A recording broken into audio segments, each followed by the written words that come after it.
দাদুসহ অনেকে ছুটে এলো বাইরে। বৃষ্টি তখনও থামেনি। দাদু হৈমিকে ওভাবে পড়ে থাকতে দেখে এলাসহ আরও কয়েকজনকে বলল ছাতা ধরতে গিয়ে। রুমে গিয়ে নিজের বাটন ফোনটা হাতে নিল।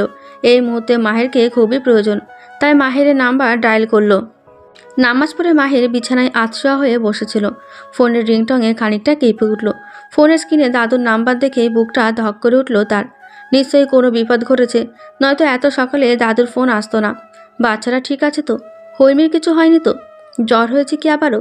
এর আগেও যখন হৈমির 104 ডিগ্রি জ্বর হয়েছিল, দাদু মাঝরাতে ফোন করে জানিয়েছিল।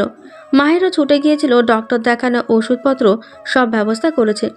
দাদু টাকা দিতে চাইলেও সে নেয়নি। নিজের ভালোবাসার মানুষের জন্য এটুকু করতে পেরে সে প্রচণ্ড তৃপ্তি পেয়েছে। টাকা নিয়ে সেই তৃপ্তিকে অতৃপ্তি করতে চায়নি।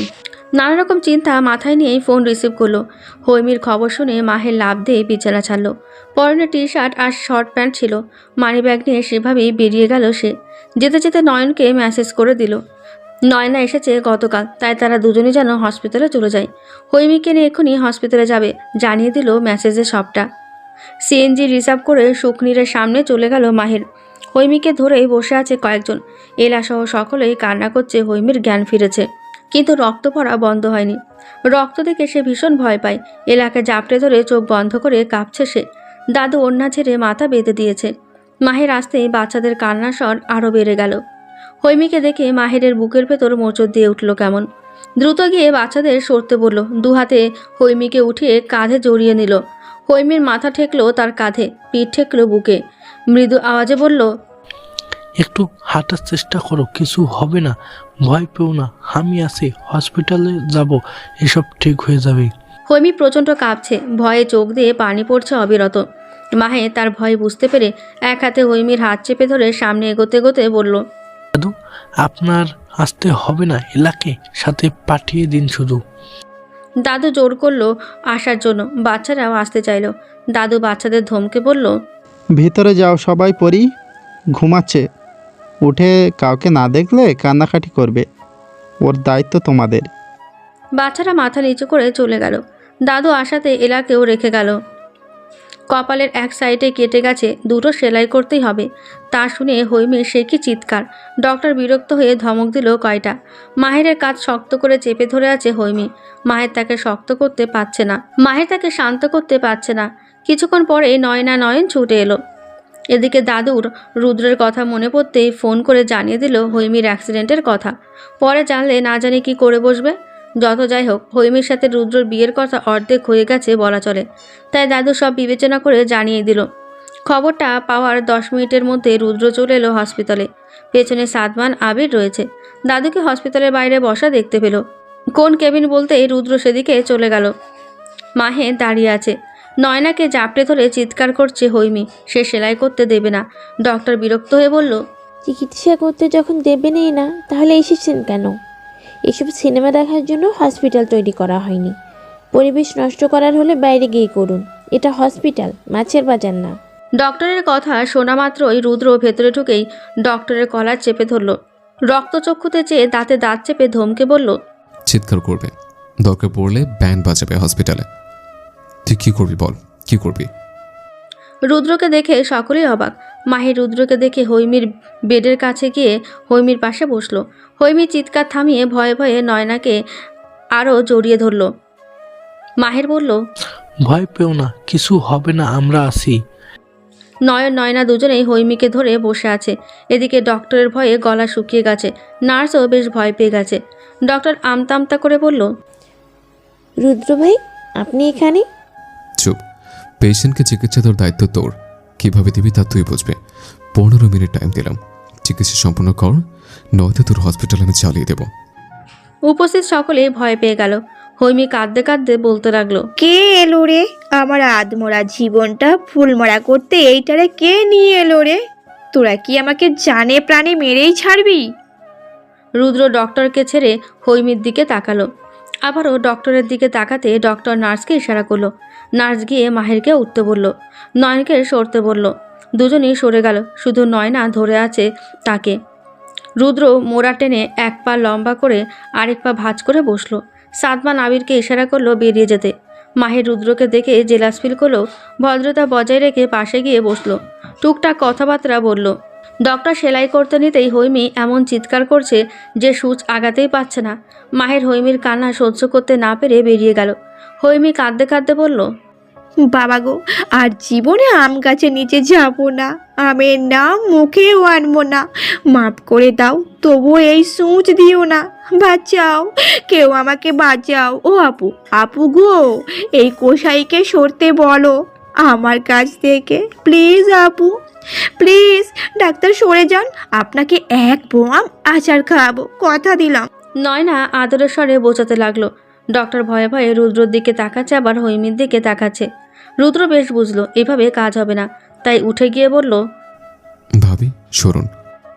নয়ন ভয়ে এক ঢোক গিলল। হৈমি আরও শক্ত করে নয়নাকে জাপটে ধরল। নয়না রুদ্রর দিকে চেয়ে বলল, ভাই খুব ভয়ে আছে, আমি সামলাচ্ছি, তুমি বসো। আপনি সরুন, এভাবে হবে না। আপনি ওখানে গিয়ে বসুন, বাকিটা আমি সামলে নিচ্ছি। নয়না সরতে নিতেই হৈমি আরেক চিৎকার দিয়ে শক্ত করে জড়িয়ে ধরল। রুদ্র হৈমির এক হাত শক্ত করে চেপে ধরে নয়নাকে ছাড়িয়ে নিজে বসে পড়ল বেডে। হৈমির হাত দুটো পেছন দিক দিয়ে এক হাতে চেপে ধরে আরেক হাতে হৈমির মুখ চেপে ধরল। নার্সকে বলল পা দুটো চেপে ধরতে। ডক্টরকে বলল, ফাস্ট। সেলাই শেষে ডক্টর চলে গেল। নয়না নয়ন দুজনেই বেডের কাছে এলো। মুখ থেকে হাত সরাতেই হৈমি ফুপিয়ে কাঁদতে লাগলো। আহত গলায় বলতে লাগলো, আপনি খুব খারাপ, খুব খারাপ আপনি। আমাকে পঙ্গু করার জন্যই তো আপনি দুনিয়াতে এসেছেন। আপনি একটা কসাই, হৃদয়হীন, কোনো মায়া দয়া নেই। বলে আবারও ফুপাতে লাগলো। রুদ্র এক দীর্ঘশ্বাস ছেড়ে হৈমিকে ছেড়ে উঠে গেল। নয়না হৈমির পাশে বসে জড়িয়ে ধরে বোঝাতে লাগলো। হৈমির চিকিৎসা সম্পূর্ণ শুনে খুশি হলো মাহের, কিন্তু রুদ্রের কাজটা পছন্দ হলো না। জোর করে কেন করাতে হবে, বুঝিয়ে করলেই তো হতো, ভাবলো মাহের। মাহের আগে সাদমান হৈমির প্রেসক্রিপশন নিয়ে ফার্মেসিতে চলে গেছে। দাদু বেশ চিন্তিত। এখন রুদ্র দাদুকে শুকনিরে ফিরে যেতে বলল। দাদু মাহেরকে বলল, দাদু ভাই, আমাকে দিয়ে এসো। হিমকে নিয়ে একসাথেই যাই দাদু। ডাক্তারের সাথে কথা বলে ওরা আসবে দাদু ভাই, তুমি বরং আমায় দিয়ে আসো। ওদিকে বাচ্চারাও হয়তো চিন্তায় আছে, পরিও আমাকে না দেখে কান্নাকাটি করছে হয়তো। দাদুর কথা ফেলতে পারল না মাহের, তাই অনিচ্ছা সত্ত্বেও দাদুকে নিয়ে বের হলো। যার আগে হৈমির সাথে দেখাও করে গেল। হৈমির মাথায় হাত বুলিয়ে দিচ্ছে নয়না। নয়ন ফোনে মায়ের সাথে কথা বলছে, এদিকের খবর জানাচ্ছে মাকে। মায়ের সাথে কথা শেষে মাহের ফোন করতেই রিসিভ করলো। মাহের প্রচণ্ড চিন্তায় আছে। সে নয়নকে বেশ ভালোভাবে বুঝিয়ে বলল হৈমিকে নিয়ে শুকনেরে চলে আসতে। নয়ন বলল, সাদমান ভাইয়া ঔষধগুলো আনলেই বের হব, তুমি চিন্তা করো না, বাসায় গিয়ে ফ্রেশ হয়ে নাও। রুদ্র কেবিনের ভেতরে ঢুকতেই দেখতে পেল হৈমি বিড়বিড় করে তাকে বকছে। নয়নার কোলে মাথা রেখে শুয়ে আছে সে। মাথায় ব্যান্ডেজ, কাটা জায়গার ওখানে সাদা ব্যান্ডেজে রক্তের লাল দাগ ভেসে উঠেছে। কতটা আঘাত পেয়েছে ভাবতেই বুকের ভেতর চাপ দিল খুব। ইচ্ছে করছে সবগুলো আম এনে গলা দিয়ে ঢোকাতে। এতই আম খাওয়ার ইচ্ছে ঝড় বৃষ্টিতে বেরিয়েছে, ভাবলো রুদ্র। নানা রকম চিন্তার মাঝে একটা চিন্তাকে বেশি প্রাধান্য দিল, তা হলো হৈমির ড্রেস নিতে হবে, প্রচুর যত্ন নিতে হবে, একা ছাড়া যাবে না কোনোভাবেই। চোখের আড়াল করতে পারবে না তাকে আর। তাই নিজের মতো চুপচাপ বেডের কাছে গিয়ে হৈমিকে সকলের সামনে কোলে তুলে নিল। হৈমি চেঁচিয়ে উঠল। এ কি করছেন আপনি? সাথে সাথে আবার আ করে উঠল কাটার স্থানে টান পড়ায়। নয়না দুজনেরই চোখ কপালে উঠে গেল যেন। হৈমি ধীরভাবে চেঁচাচ্ছে। লজ্জায় মরে যেতে মন চাচ্ছে তার। অস্বস্তিতে শ্বাস বন্ধ হয়ে আসছে। কেবিনের বাইরে বেরোতেই সাদমান আবির হা হয়ে গেল। কয়েকজন নার্স ভাবলো হয়তো নিজের বাড়ির লোক অসুস্থ, তাই কোলে করে নিচ্ছে। যারা রুদ্রকে চেনে তারা হাঁ করে চেয়ে আছে আর ভাবছে মেয়েটাকে। সকলে একে অপরের দিকে চাওয়াচাই করতে লাগলো। হসপিটালের নার্সরা হাঁ করে চেয়ে দেখছে রুদ্রের কাহিনী। হৈমি নিচু স্বরে বকতে লাগলো। এই বেহায়া বন মানুষ, নামাই নিজের না হয় লজ্জা নেই। আমার লজ্জা কমানোর মিশনে নেমেছেন কেন? আমাকে কিডন্যাপ করছেন কেন? চিল্লাতেও পারছি না বলে এইভাবে নিয়ে যাবেন? আশেপাশে মানুষগুলো কি পুতুল না রোবট? হ্যাঁ, কি করে দেখছে কেউ কিছু বলছে না কেন? নয়না আপু, ও নয়না আপু, কই গো তুমি? হৈমির কথায় পাত্তা দিল না রুদ্র।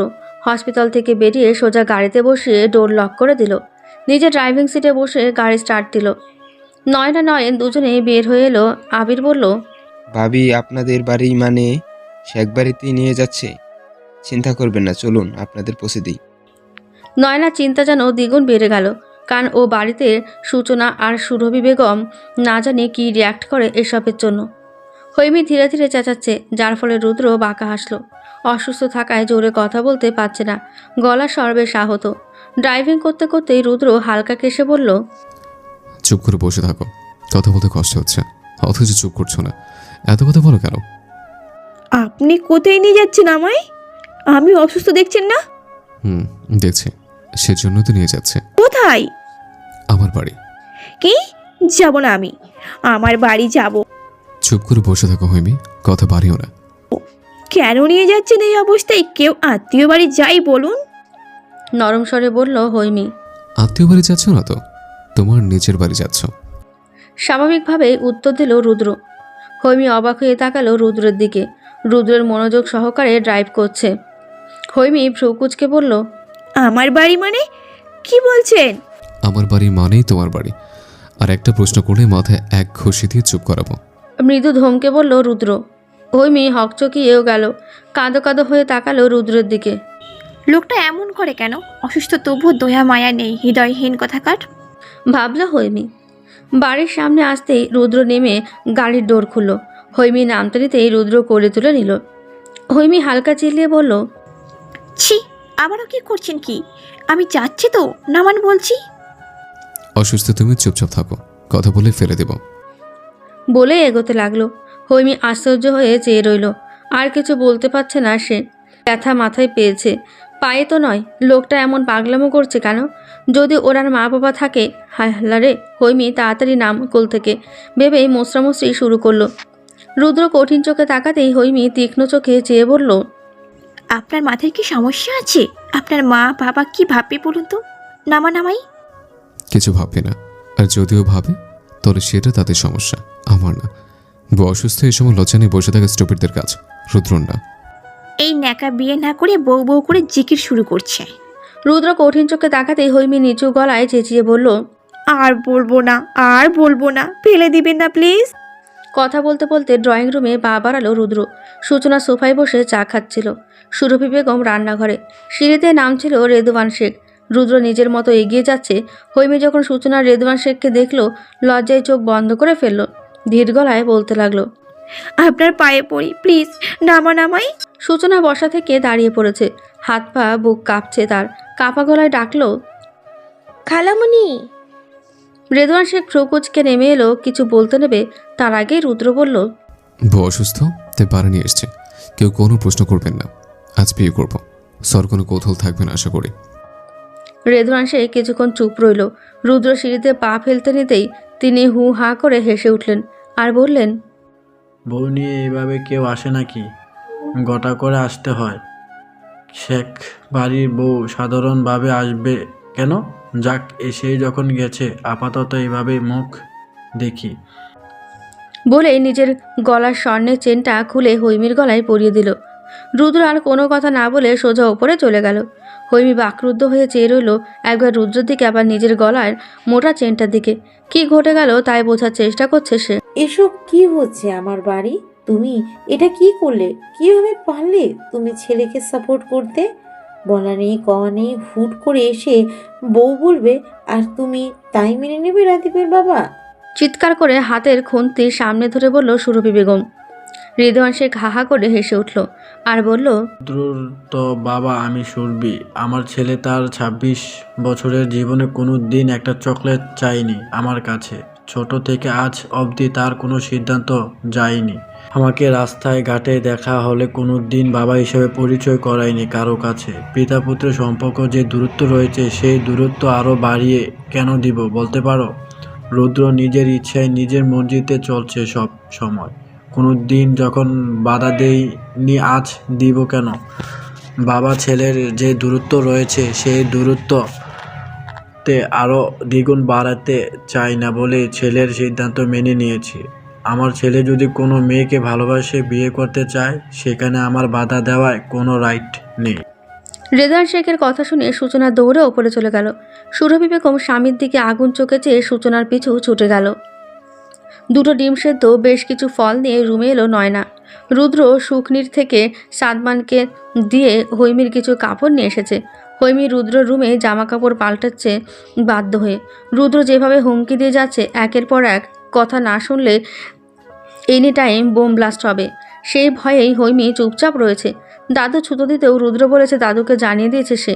নয়নাকে রুমে আসতে দেখেই চোখ মুখ কাদো কাদো করে বলল, আপু আমি বাড়ি যাব। আমার সাথে কি হচ্ছে এসব আপু? বলে গলার বড় চেনটা খুলে ফেলল। নয়না কাছে এসে বসতে বসতে বলল, হৈমি, খাবারটা খেয়ে নে, তোর সাথে আমার কথা আছে। খাবো না, তুমি বলো। বোন, খেয়ে নে, না হয় খেলে রুদ্র ভাই রেগে যাবে। হ্যাঁ, তোমার দেবর তো দেশের প্রেসিডেন্ট, তার রাগের ভয়ে শরম লজ্জাও ত্যাগ করতে হয়। নয়না কিছু বলতে যাবে তার আগেই রুদ্র রুমে এসে বলল। ভাবি, এদিকে বসেন। নয়না উঠে অন্য পাশে বসলো। রুদ্র হৈমির পাশে বসলো। গাঢ় চোখে চেয়ে গম্ভীর গলায় বলল, খাবার শেষ করো, ফাস্ট। তাহলে বলুন, ওই সাইকেলটাকে দিয়ে দেবেন আমায়। রুমের এক কোনায় সাইকেলটা ইশারা করে দেখিয়ে বলল হৈমি, যাকে বলে ঝোপ বুঝে কোপ ফেলা। রুদ্র সাইকেলটা দেখে নিয়ে গম্ভীর স্বরে বলল। হৈমি প্রচণ্ড খুশি হয়ে বলল, আচ্ছা তাহলে খাচ্ছি। বলে আঙুর নিল হাতে। রুদ্র গম্ভীর গলায় বলল, ওয়েট, আগে ডিম দুটো শেষ করো। ও একটু ডিম সিদ্ধ, ডিম ভাজি, ডিমের তরকারি এসব আমি একদম অপছন্দ করি। এক কাজ করুন, একটা ডিম আপনি খান আর একটা আপু তুমি খাও, বাকিগুলো আমি শেষ করে দিচ্ছি। রুদ্র চোখ কটমট করে চেয়ে বলল, সাইকেলের মায়া ত্যাগ করো তাহলে। হৈমি, রিয়েলি ডিম লাইক করে না রুদ্র ভাই? আমি তখন বললাম তোমায়। বলল নয়না। দেখছেন, আপুও বলল আমি খাবো না, আপনি খান। নিশ্চয়ই আপনি রোজ 10টা ডিম খেয়ে খেয়ে এমন বডি বিল্ডার হয়েছেন। বলল হৈমি। রুদ্র সেদিকে কান্না দিয়ে বলল, এটা খেতে হবে, নো স্টার্ট। খাবো না আমি বলছি তো। নয়না চুপচাপ এদের কার্যকলাপ দেখতে লাগলো। রুদ্র একটা ডিম অর্ধেক করে সামনে ধরে রাগী গলায় বলল, নাও, মুখে নাও, নয়তো ধাপড়েই দাঁত ফেলে দেবো। আপনি আবার থাবড়াতে চাইছেন? থাকবো না আমি এখানে। খাবে কিনা, ইয়েস অর নো? দাঁত চিবিয়ে বলল রুদ্র। হৈমি ঠোঁট ফুলিয়ে নয়নার দিকে তাকালো। নয়না ইশারা করলো খেয়ে নে, নয়তো কপালে দুঃখ আছে। কাঁদো কাঁদো হয়ে নাক মুখ কুচকে রুদ্রর হাত থেকে ডিম নিয়ে চোখ মুখ খিচে চিবাতে লাগলো। রুদ্র লম্বা এক শ্বাস টেনে নয়নাকে ওষুধগুলো খাইয়ে দিতে বলে রুম থেকে বেরিয়ে গেল। রেদওয়ান শেখের বেডরুমে সীমিত পরিসরে মিটিং চলছে। রাদিফের হাত চেপে ধরে সুরভি বেগম কেঁদে চলেছে। নয়না মাথা নিচু করে রুমের একপাশে দাঁড়িয়ে আছে। রেদওয়ান শেখ চুপচাপ সুরভি বেগমের কান্না দেখছে। রুদ্রের দাদি রাজিয়া বেগম ধীর আওয়াজে বলছে, এখন কি করবি তোরা? ছেলে যে মেয়ে তুলে নিয়ে আসলো। দাদি, রোদ্দুর সিদ্ধান্ত মেনে না নিলে সে বাড়ি ছাড়া হবে। বিয়ে একদিন না একদিন করাতেই হবে, তাই আমি এটা নিয়ে বিরাট সমস্যা দেখছি না, বরং সকলেই সহজভাবে মেনে নেওয়া বিষয়টা। বলল রাদীপ। না, আমার সূচনার জায়গায় অন্য কাউকে মেনে নিতে পারবো না আমি। বলল সুরভি বেগম। মা, তুমি ভুল করছো। সূচনার জায়গায় কেউ নিতে পারবে না। সূচনা এই বাড়ির মেয়ে, আমাদের সকলের খুব আদরের সে। আমি ওকে আমার রুদ্রের বউ হিসেবে দেখতে চাই। রুদ্র দাদি খেকিয়ে বলল, তাহলে ছেলে অবাধ্য হয় কি করে? কই, আমার রাফিদ দাদু ভাই তো মায়ের সিদ্ধান্তই বিয়ে করেছে, তাহলে রুদ্র কেন মাকে অমান্য করলো? এবার বুঝতে পারছো তো কেন আমি বলি? শাশুড়ির কথা শুনে সুরভি বেগম আরও ভেঙে পড়লেন। রেদওয়ান শেখ বললেন, মা, আপনি চুপ করুন।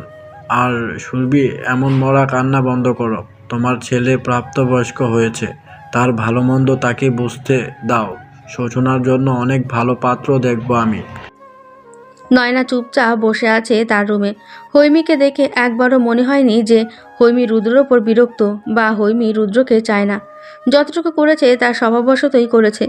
মায়েরকে কি জবাব দেবে নয়না বুঝতে পারছে না।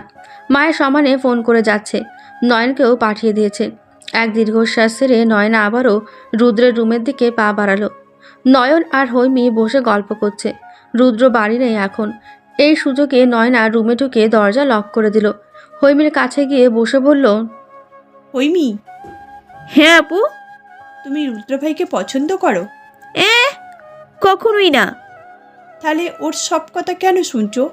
রুদ্র তোমায় এখানে বসে থাকতে বলেছে, তার বাধ্য হয়ে কেন আছো? হৈমির মুখটা চুপসে গেল। সত্যি তো সে কেন আছে? রুদ্র শাসন কেন মানছে? পরক্ষণেই ভাবল, লোকটা তো আমার ভালোর জন্যই সব করছে, তাহলে কেন মানবো না? ভাবনাটাই বলে দিল নয়নাকে। নয়না বলল, তুমি জানো তোমার জন্য এই বাড়িতে সমস্যা হচ্ছে। যদি রুদ্রকে তুমি পছন্দ করো তাহলে তো সমস্যা নেই, আর যদি না করো, শুধু শুধু এই বাড়িতে কেন সমস্যা তৈরি হবে বলো তো? আমার জন্য সমস্যা হচ্ছে? হ্যাঁ, রুদ্র তোমাকে আজই বিয়ে করবে বলেছে। নয়নার কথা শুনে, বাড়ির সমস্যার কথা শুনে হৈমির সিদ্ধান্ত নিল চলে যাবে। কারণ রুদ্রের প্রতি তার ফিলিং ঠিক কী তা এখনও নিশ্চিতভাবে জানে না সে। অনিশ্চিত বিষয়ের জন্য কোনো পরিবারে ঝামেলা হোক চায় না হৈমি। নয়নকে নিয়ে তৎক্ষণাৎ বেরিয়ে গেল হৈমি। বাড়ির কারো চোখেই পড়েনি, শুধু নয়না আর গেটের দারোয়ান ছাড়া। হৈমি চলে যাওয়াতে সুরভি আর সূচনা বেশ খুশি। বাকি সবার কপালে চিন্তার ছাপ, রুদ্র এসে কী করবে তাই নিয়ে। পরিচিত কাজীকে নিয়েই বাড়ি আসে রুদ্রসহ রুদ্রের বন্ধুরা। কিন্তু এসে যখন শোনে হৈমি চলে গেছে, মেজাজ বিগড়ে যায় তার। নয়নার দিকে রাগে চোখে তাকায়। নয়না মাথা নিচু করে ফেলে। রাদিফ বলে, রুদ্র তো হিমিকে সময় দেওয়ার উচিত, এত তাড়াহুড়া করা মানে হয় না।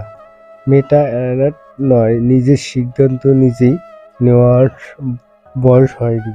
তুই সময় নে ভাই। সময় নিব এবং সময় দিব। বলে সবাইকে নিয়ে বেরিয়ে গেল রুদ্র। সূচনা ওড়না দিয়ে নিজের মুখ চেপে ধরে রুমে গিয়ে দরজা লক করে দিল। চারিদিকে সন্ধ্যা নেমে এসেছে, মাগরিবের আজান দিচ্ছে। রুদ্র কাজীকে নিয়ে, সাথে আবির, নীরব আর সাদমানকে নিয়ে ভেতরে চলে গেল। আজ কি হবে সবটাই জানেন দাদু, তাই খুব একটা অসুবিধা হলো না রুদ্রের। হৈমি যখন দেখলো সত্যি বিয়ের ব্যবস্থা করা হয়েছে, তখন রেগে গেল। চিৎকার করে বলল, আমি কি কাঠের পুতুল যে যেভাবে খুশি সেভাবে নাচাবেন? করবো না বিয়ে। কিসের বিয়ে? কোনো বিয়ে টিয়ে হচ্ছে না। উপস্থিত সকলের সামনে বলে উঠল হৈমি। বাচ্চারা দরজা দিয়ে উকিঝুঁকি মারছে। দাদু নিশ্চুপ হয়ে বসে আছে। রুদ্র ধমকে বলল, জাস্ট শাট আপ। বিয়ে করতে তুমি বাধ্য। করবো না বিয়ে, জোর করে আর যাই হোক বিয়ে হয় না। রুদ্র সকলের সামনেই বলল, একটা ছেলে দিনের পর দিন কারণ অকারণে তোমার গায়ে হাত দেবে। হসপিটাল থেকে সকলের সামনে তোমার পুরো শরীরের ভার বহন করে নিজ বার নিয়ে যাবে। সকলকে জোর গলায় বলবে তুমি তার বউ, অথচ বিয়ে হবে না। আমার ক্যারেক্টার অতটাও খারাপ না যে বিয়েবিহীন কোনো মেয়ের গায়ে হাত দিব। যতটা দিয়েছে পরিস্থিতির শিকার হয়ে, বাকিটা শরীর মোতাবেক দিব। সবাই লজ্জায় মাথা নিচু করে ফেলল। হৈমি অবাক, লজ্জা দুটোই হলো। বিহায়া মাগো মা, ছি। ভেবে নাক মুখ কুচকে দাঁড়িয়ে রইল। রুদ্র ডেবিল হাসি দিয়ে বলল, সিট ডাউন। হৈমি তীক্ষ্ণ চোখে চেয়ে বসলো। দাদু বললেন, দিদিভাই, তোমার কি সমস্যা বলতে পারো আমাকে? বিরাট সমস্যা। আমি হিরোর মতো মানুষ চাই, ভিলেন নয়। ফটাফট উত্তর হৈমির। সাদমান বলল, জি, বিয়ে না করে হিরোর মতো জামাই চাইলে তো চলবে না, আগে তো বিয়ে করতে হবে। হৈমি রুদ্রের দিকে চেয়ে বলল, আমার কিছু বলার আছে আপনাকে। সব শুনবো, জাস্ট সিন কবুল বলে দাও, তারপর। না, আগে শুনতে হবে। চুপ। ধমকে সকলে চুপ হয়ে গেল। বিয়ের নিয়মকানুন মেনে কাজে বিয়ে পড়ালো। হৈমি 3 বার কবুল বলেছে। রুদ্রের গম্ভীর রাগী মুখটার দিকে চেয়েছে। রুদ্র চোখে চোখে হুমকি দিয়ে 3 বার কবুল বলিয়েছে। ম্যারেজ শুধু লাভ আর অ্যারেঞ্জই হবে কেন? একটা ম্যারেজ না হয় ব্ল্যাকমেল ম্যারেজ হোক। মেয়ের 18 হয়নি, কিন্তু রেজিস্ট্রি পেপার 18 হলেই হাতে পাবে। বিয়ে শেষে সকলে আমিন ধরল। হৈমি আমিন ধরার পর থেকে ইনিয়ে বিনিয়ে কাঁদতে শুরু করলো। রুদ্র দাঁতে দাঁত চেপে বলল, এডিটের মতো কাঁদছো কেন? হৈমি এবার শব্দ করে কাঁদতে শুরু করলো আর বলল, কপাল যার পুড়েছে সেই তো কাঁদবে। আমার কপালে শুধু বন মানুষ, রাক্ষস, হৃদয়হীন জুটেনি। আমিষ ভক্ত, এই আমি কিনা নিরামিষ জামাই পেলাম। বোনাস হিসাবে সেরাও কিপটা। হোয়াট?